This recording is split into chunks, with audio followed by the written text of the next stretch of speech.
Hello guys, welcome back to new video. एक छोटे से गांव में रवि नाम का लड़का रहता था। वह बहुत गरीब था। उसके पिता मजदूरी करते थे और घर के हालात इतने खराब थे कि कई बार 2 वक्त का खाना भी मुश्किल से मिलता था। रवि अक्सर सोचता था, भगवान ने मुझे इतना गरीब क्यों बनाया। एक दिन वह बहुत दुखी होकर गांव के मंदिर के बाहर बैठा था। उसी समय एक बुजुर्ग व्यक्ति वहां आए। उन्होंने रवि के चेहरे की उदासी देखी और पूछा, बेटा इतने परेशान क्यों हो। रवि बोला, मेरे पास कुछ नहीं है, ना पैसे, ना अच्छे कपड़े, ना कोई सहारा। बुजुर्ग मुस्कुराए। उन्होंने अपनी जेब से 1000 रुपए निकाले और कहा, अगर मैं तुम्हें ये पैसे दूं तो क्या तुम अपनी एक आंख मुझे दोगे। रवि घबरा गया। नहीं। बुजुर्ग ने कहा, अच्छा 10 लाख दूं तो अपना एक हाथ दे दोगे। रवि बोला, कभी नहीं। बुजुर्ग फिर बोले, 1 करोड़ दूं तो अपने दोनों पैर दे दोगे।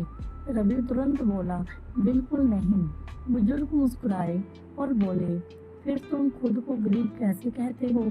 जिस इंसान की आंखें करोड़ों की हैं, हाथ करोड़ों के हैं, पैर करोड़ों के हैं, दिमाग अनमोल है, वह गरीब कैसे हो सकता है।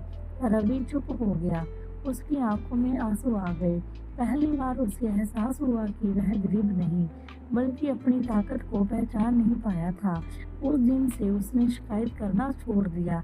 वह रोज मेहनत करने लगा, दिन में काम करता और रात को पढ़ाई करता।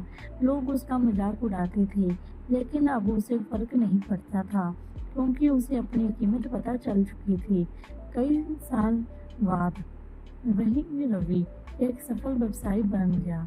जब लोग उसकी सफलता का राज पूछते तो वह सिर्फ एक बात कहता, जिस दिन मैंने अपनी कमी गिनना छोड़ा और अपनी ताकत गिनना शुरू किया, उसी दिन मेरी जिंदगी बदल गई।